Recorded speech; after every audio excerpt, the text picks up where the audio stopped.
In May 1951, the NNC launched a plebiscite in Nagaland, which resulted in 99% of all Nagas endorsing complete support for an independent Nagaland.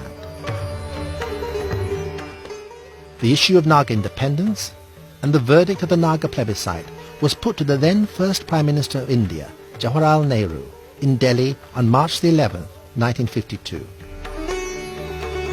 Now, even though Nehru had supported self-determination for the Nagas in 1944, when faced with the demand, he simply exploded with anger and exclaimed, "Whether heaven falls or India goes to pieces and blood runs red in the country, I don't care. Whether I'm here or for that matter any other body comes in, I don't care. Nagas will not be allowed to become independent." In January 1952, the National Council launched a civil disobedience campaign, refusing to pay taxes and boycotting India's first ever general election. No Nagas stood for election. No Nagas voted. Nevertheless, on March the 30th, 1953, the Nagas welcomed Nehru's decision to visit Kohima. The Prime Minister was accompanied by his daughter, Indira Gandhi, and also by the Burmese Premier, U Nu. The Naga National Council leaders were busy preparing the memorandum to be submitted to the two Prime Ministers. Thousands of Nagas gathered at the Kohima football ground, but Nehru was rigid. Just before the meeting, he gave instructions stopping the Nagas from making any oral or written address to the reception. As a result, the Naga delegation walked out in defiance of such blatant repression. Nehru and U Nu were left, almost alone, to address just a handful of government servants. Nehru felt humiliated. Immediately, arrest warrants were issued for 8 NNC leaders. The whole Naga Hills district and the sensitive areas were declared disturbed. House raids on Naga leaders followed, and many went into hiding. The Disturbed Area Act was imposed on the Naga Hills in 1954.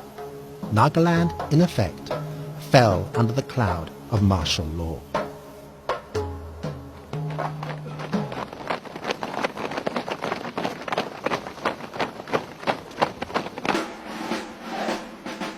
Realizing the danger of armed repression, on August the 10th, 1954, Fizo entered into agreement with the leaders of Free Nagas and formed the Naga Country Guard to oppose the Indian Armed Forces.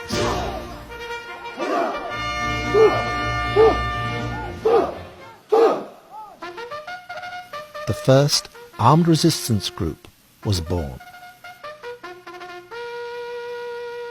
By 1955, the Indian Army, or the Jawan, moved into Tuensang. The Assam Disturbed Areas Act of 1955 was introduced to enable the Assam Armed Police and the Assam Rifles to act without any legal restriction whatsoever. A reign of terror broke out, and the open war commenced, a war that has brought heavy casualties and loss of life to both sides for many years.